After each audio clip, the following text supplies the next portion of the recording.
Hello friends, आपका बहुत बहुत स्वागत है आपके अपने YouTube channel RC short hand में। आप इस चैनल पे नए हैं तो इस चैनल को सब्सक्राइब कीजिए, लाइक कीजिए और अपने दोस्तों के साथ शेयर कीजिए।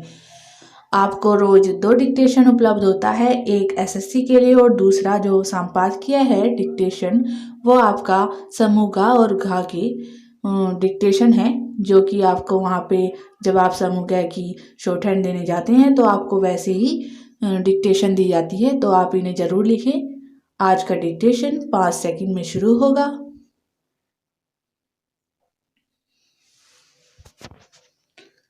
Ready, start. अध्यक्ष महोदय, मैं आपकी आज्ञा से अपना बिल सदन के सामने विचार के लिए रखना चाहता हूँ। मैंने इस बिल में एक बात कही है कि जो विदेशी धन गलत तरीके से हमारे देश में आता है उसके ऊपर कोई कड़ी निगरानी होनी चाहिए।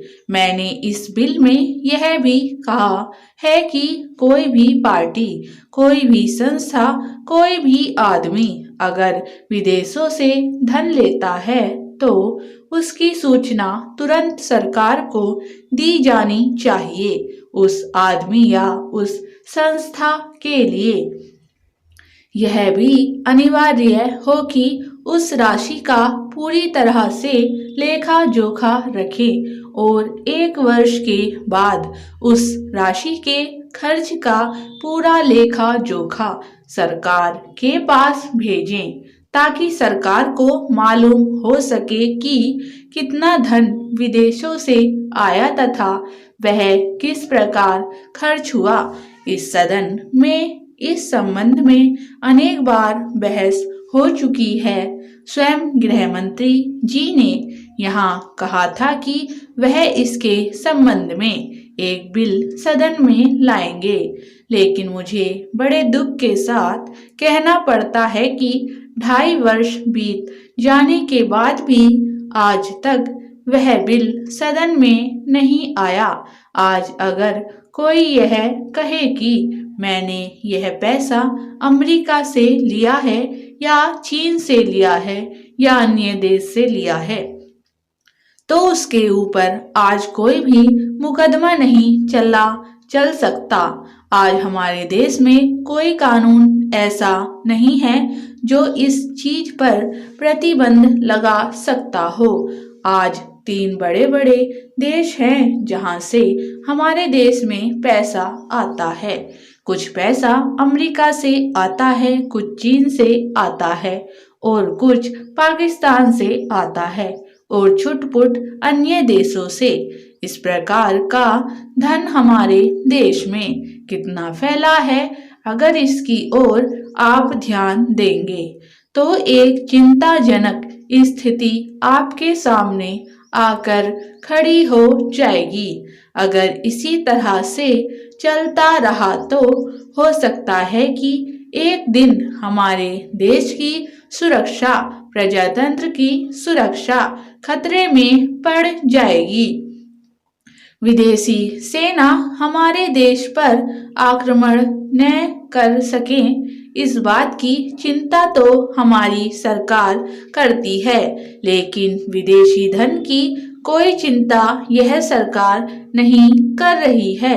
आज चाहे राजनीतिक क्षेत्र हो, सामाजिक क्षेत्र हो, शिक्षा का क्षेत्र हो, चारों तरफ विदेशी धन के जरिए बाहर के लोग हमारा गला घोटने के लिए तैयार बैठे हैं। आप बड़े बड़े शहरों में जाएं तो पता चलेगा। अध्यक्ष महोदय, पैसा देकर लोगों को जासूस बनाया जा रहा है। सीमा क्षेत्र में जाएं या पिछड़े क्षेत्रों में जाएं, चारों तरफ विदेशी पैसे के बल पर हमारे देश के साथ खिलवाड़ हो रहा है। इतना ही नहीं, विश्वविद्यालयों में जाएं तो वहां भी यही खेल खेला जा रहा है। गिरजा घरों में, मंदिरों में, मस्जिदों में विदेशी पैसे के बल पर अपना प्रभाव जमाने की कोशिश हो रही है। यह समस्या किसी एक पार्टी की नहीं है, यह राष्ट्र की समस्या है।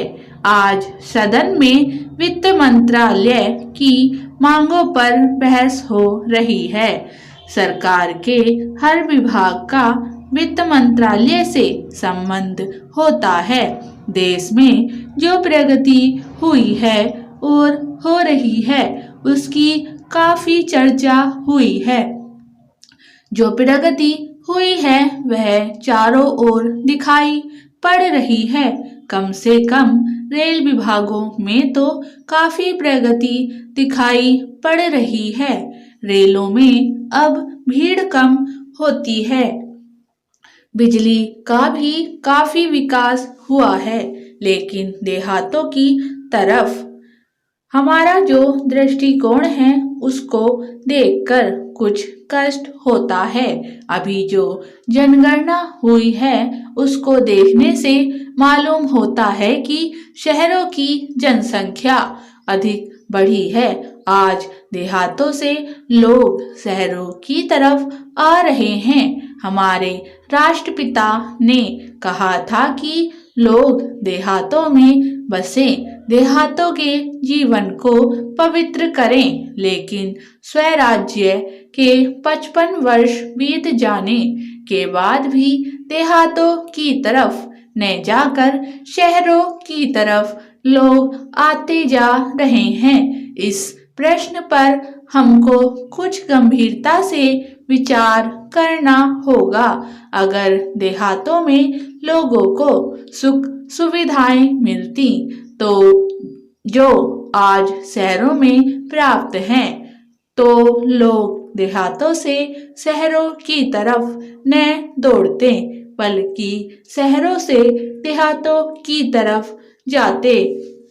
देहात के जीवन में दो प्रकार की चीजें थी। एक तो जमींदारी प्रथा थी और दूसरे वे लोग थे जो रुपए का लेन देन करते थे। जमींदारी प्रथा समाप्त हुई, इससे लोगों को कुछ राहत मिली। जहां तक रुपए के लेन देन का प्रश्न है, पहले 25% तक का ब्याज लिया जाता था। उसमें अब कुछ कमी अवश्य है, लेकिन कहीं कहीं तो अभी भी उतना ही ब्याज लिया जाता है जिससे कर्जा लेने वाला उनके चंगुल से नहीं निकल पाता। सरकार भी अब उचित दर पर कर्जा देने लगी है। इस वजह से कहीं कहीं पर साहूकारों के ब्याज की दर में कमी आई है। स्टॉप।